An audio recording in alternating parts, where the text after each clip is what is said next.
Thank you, Pastor. I appreciate that. And I've been away for a little while, and I'd come back, and it's like there's so many different new faces that I don't think I know probably a third of you folks in here. But it's good to see. You may have to graduate to a little bit bigger room here. We've been trying, but we don't have any leverage on it. Okay, I understand that. We're working on that, but they won't let us do it. Well, that's okay. It's good to see everyone this morning. My name is Bob Landis. This is my wife, Joyce. And we have been living in Greenville now, for a long time. She was here longer than I was because she started Bob Jones in 71. And I believe you were the dean and min at the time, right? 71? No, you was there in 60-something, 61. I was a dean and min in 1925. 25. Well, that's good. That way we know it's been 77 years.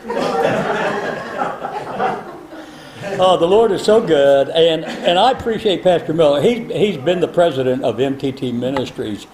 Oh, it's over 20 years now, and we're thankful to have him on board. And I know that because of him being here, he's had an effect on a lot of people's lives here. And I know that there are a lot of people that I get emails from and other different things from time to time, and people say, we're staying up with you. We know where you're at. We know where you're going, because they're praying for us. And the reason they're praying for us is because Pastor Miller passes the word on, and prayer meetings here, et cetera, et cetera. So we're thankful for that. There's a Bible verse that I believe so strongly in, because I've been saved now over 65 years, and this particular Bible verse is one I believe that everyone ought to hold dear to their heart, and it's Psalms 84:11, and that verse says, "No good thing would he withhold from them that walk uprightly." I believe if you do right before God, and I appreciate the very core of what I have because it was instilled in me when I came to Bob Jones University. I didn't have before then what I have now, and a lot of everything that my life is built around has been built around because of what I got at Bob Jones University back in the 70s. And I'm so thankful for that. And we're still moving on and pushing on and doing what we can for the Lord, but the Lord has been so gracious. I do encourage you to come and hear Takayuki Hayashi. What a very, very interesting young man. A young man that obviously is able to communicate quite well. When you go to a country and to speak Japanese, to speak Spanish is one thing, okay, because Spanish is a language you can learn fairly easy if you discipline yourself. But Japanese, it's a whole completely different mindset and thought. And so, but to reach Japanese people and people that are lost in sin and darkness, they don't know any better because this is how they were raised. And so, but we're very thankful. Some people say, have you ever been to Japan? I have to say I've passed through Japan quite a few times, but I have never actually had a mission team in Japan. But I feel like Japan has had many other opportunities that have been taken. And I'm glad that Talk has been over there, and he'll share more about that. Let me just briefly tell you a little bit about what's been going on. My wife and I have had probably, we've lost count, but well over 100 mission teams all over the world. We've been in 22 different countries. And God has opened up the doors for many, many young people to be able to go to different foreign lands. You cannot appreciate what you have until you do not have it anymore. You go to another land, and it will totally open up your mindset, your thoughts. And so, but I always say, and I like it because it's very, very Bible-oriented. The Bible says, "Mine eye affecteth my heart." And it's interesting because if you think about it, your eye is only about 12 inches from your heart. It's not very far. But if you go and you see, I can show you a lot of pictures on the walls, and I can tell you a lot of different things, but there's some things that I just can't get you to experience. I can't get you to experience some of the sounds. I can't get you to experience what it smells like. in certain places. I know my wife and I have done boat evangelism where we've traveled 400 or 500 miles up and down the Amazon River. Lived on a boat for several weeks and never got off the boat other than go in and out of villages to give the gospel. There's certain things you experience by going to the mission field. And so I like to say, if your life is too vague, too non-challenging, you'll be challenged by something else because there's something else out there that will challenge you.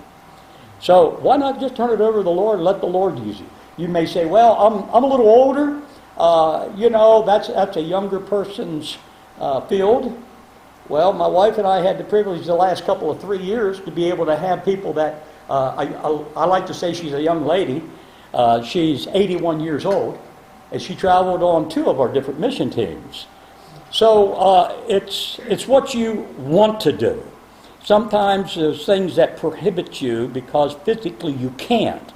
But I don't like to use the word can't too much because I think the devil likes to utilize that a lot. And he tries to get us to do what, in our minds, what we think we can't do. This summer, we're going to have the privilege of being able to go back to New Zealand.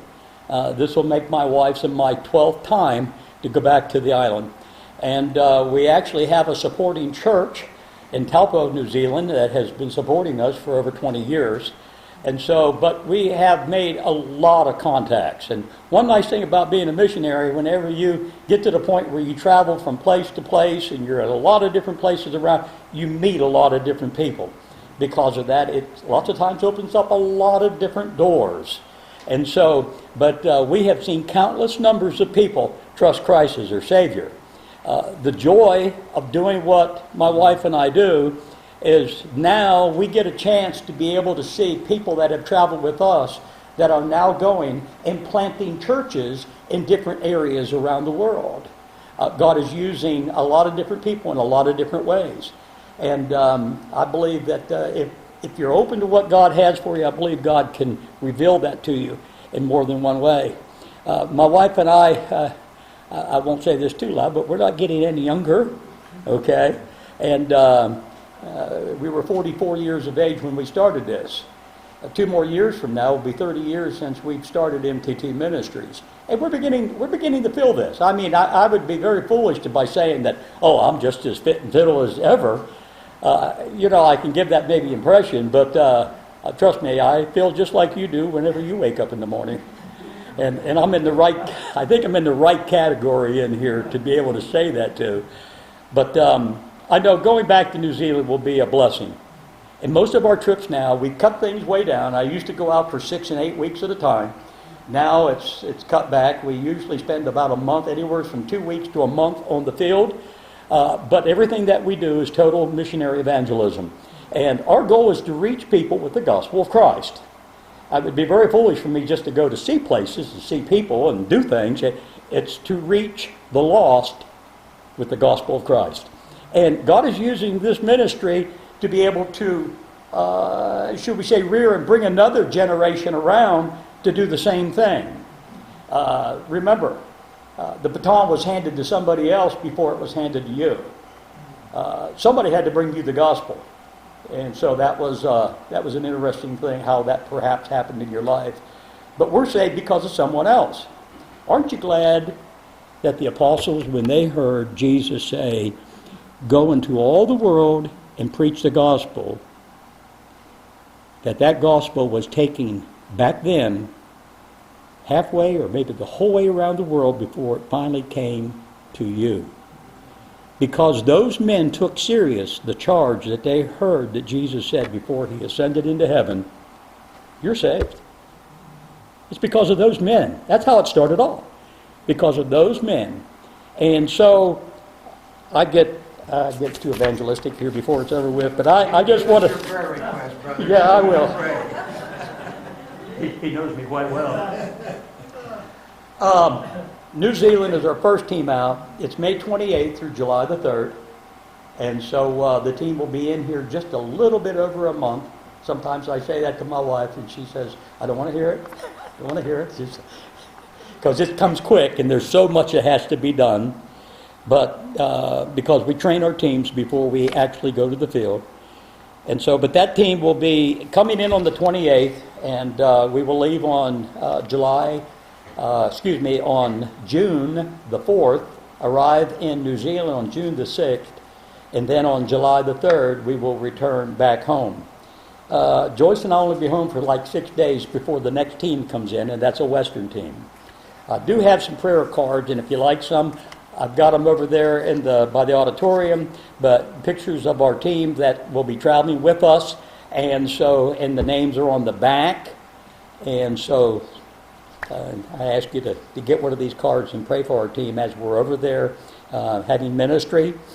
When we get back, we'll be training another group, and that team is going to the western part of the United States. Now, Pastor Miller, if anybody understands the West, he does, because he's originally from Colorado. But the West, sometimes I feel like the West is kind of like different places I've been around the world. It's like they've had it, but they don't realize they've had it, and because it's so barren. Now, most of you people, and is there anyone in here can tell me that you drove an hour and a half to get here this morning? If you put your hand up, I'll really be surprised. But when I go out west, that's nothing uncommon, is it? For certain people, if they're going to go to a good fundamental church that's going to preach the gospel, they're going to drive a piece, because all there is a Mormon ward or an Episcopal church someplace. And so, but I have a lot of pastors that I have become quite acquainted with, and my wife and I will be doing vacation Bible schools for them, because churches that only have 10 or 15 people really don't have the staff to be able to do that.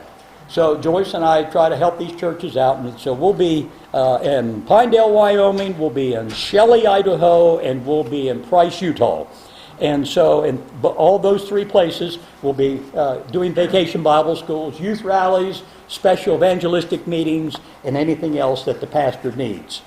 And then this Christmas, we're going to have to suffer again by going to the white sand beaches and blue waters of Eastern Caribbean. And so my wife and I have been back and forth to Antigua a good number of years. But, if you're interested, our display's out there. It'll be back here by the other, the other facility they have the church in at nighttime, right? What do they call that? The chapel. The chapel. It'll be in the chapel. But we're going to be pretty much all day at Morningside. And so we appreciate and covet your prayers, because us being able to stay up with this, because the generation we're working with moves much quicker than what we do. And so, but thank you so much, and do pray. Kevin's going to pray right now for these teams. Team members are needed for the Western team, particularly, to be added. Just pray for the finances, and 2 more for the New Zealand team. No, New Zealand is filled. The New Zealand. The U.S. Western team is almost filled now, too. Oh, that's good progress. Yeah, we had three that came in even this week for That's U.S. West. progress. That's where we need